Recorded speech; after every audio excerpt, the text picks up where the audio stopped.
Struggling, you can at least make a living, maybe teaching creative writing or something. Close things off a little bit. The theme is looking at the past to direct the future. So how have some of your past experiences shaped your current role in the industry as filmmakers, producers? And we're going to open it up to the audience to offer some questions or comments for the panelists.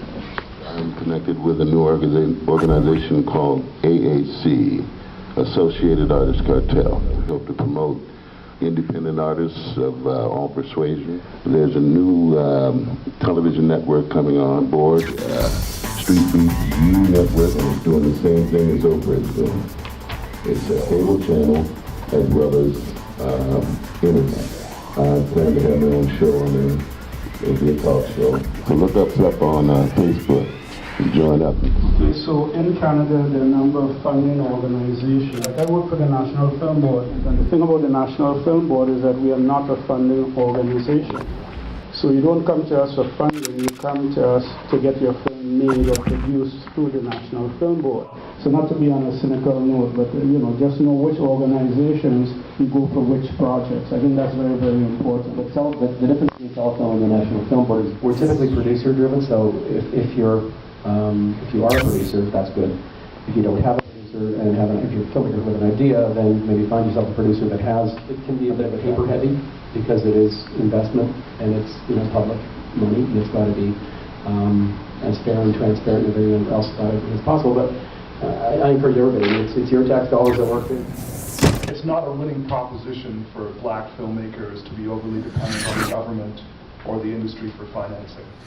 If the only way that black filmmakers are going to think about financing is applying to Telefilm or applying, to the Ontario Film Development Corporation or whatever, what'll happen is every year maybe a few black films will be made. But if you want to think about financing, I think sure, think about Telefilm, think about the traditional routes, sure, and maybe you'll be lucky and maybe you'll get support, and that's great. But I think more like Master P, what black people are doing in the music industry. There's a lot of resources that are required to make a feature film. You can get those resources from your community. You can get money, you can get people to invest time, and that was just from us having a couple of volunteers making phone calls.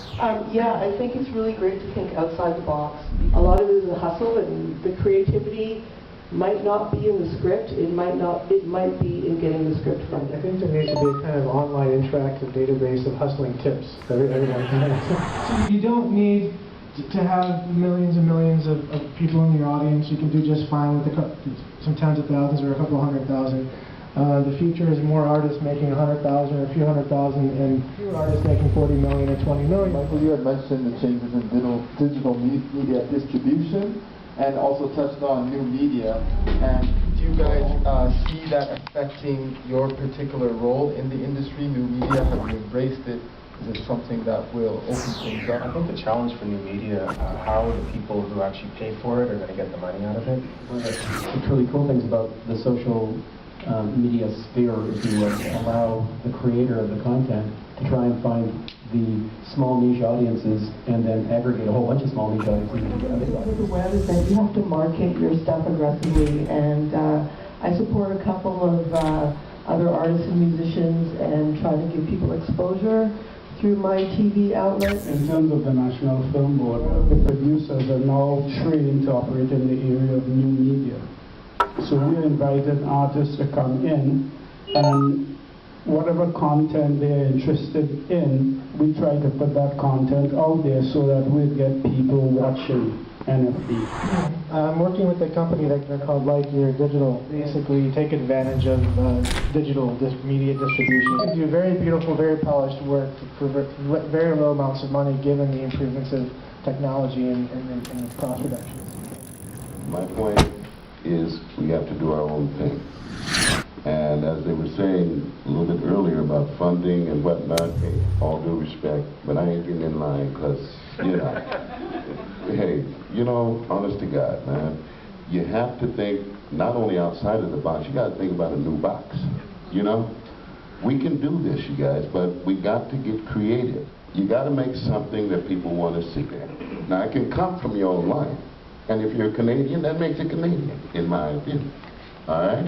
But it's got to be compelling. I want to bump up what we do in the film industry to make it more relevant to us and more productive for us. But that means we got to get down, y'all. One of the things also I think is missing, just in terms of telling stories in Vancouver, is we don't have a theater community anymore that's black-based. A lot of drama comes out of theater. The storytelling, the ability for the actors to improve their skills, the directors, the people that do background work, they all have to be trained and they have to have a place to practice. And we don't have that here like they used to be. And I think that's really affected the way that we can express ourselves, you know, because of the lack of theater. I don't know how many times I've been a part of screenings of student work, and the comment is always, you know, we don't need better cameras, we need better stories. And when people tell me they've got a screenplay, I say, well, you know, Hollywood's full of these vaults with 50,000 screenplays that no one's ever seen.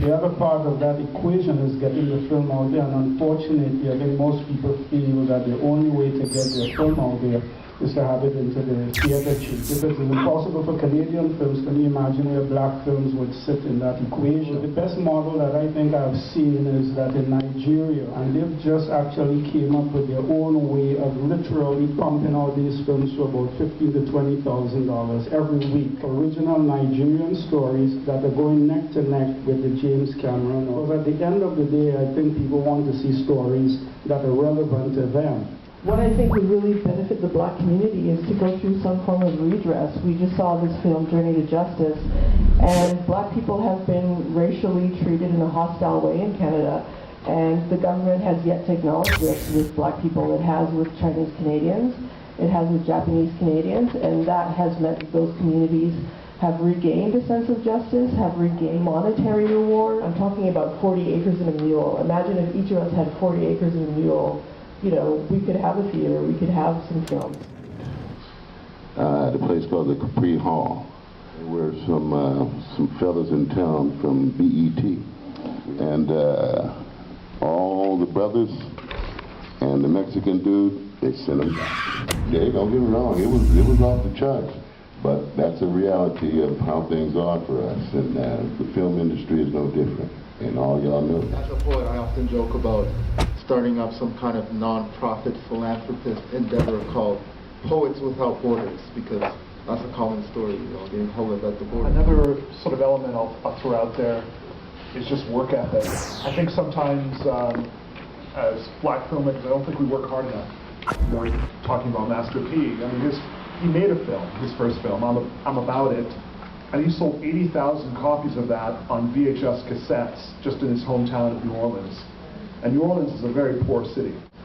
And he did this through work ethic. I mean, he works really, really hard. Another thing I want to stress is just the material. I've been to black film festivals. Most of the films were either about hitmen or about drug dealers.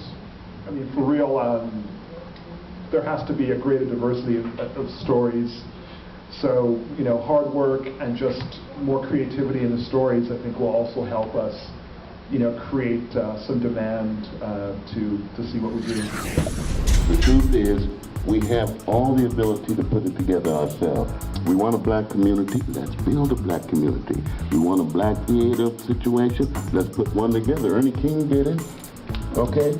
Government, man, look here. Ernie went to ask for a grant for one season of sepia players. Now, they were giving the Arts Club $60,000. The Playhouse was getting $150,000. You know what they gave us for a season? $1,900. Now, that's cold. But that's the facts, okay? We still had a great season. We can recreate that, or even something better. It doesn't take the government. It doesn't take a whole lot of anything. Just our own energies and creativity, and we can make it happen. The future is us, y'all. That's what's up. I want to thank all the panelists for coming out and contributing their knowledge to the community.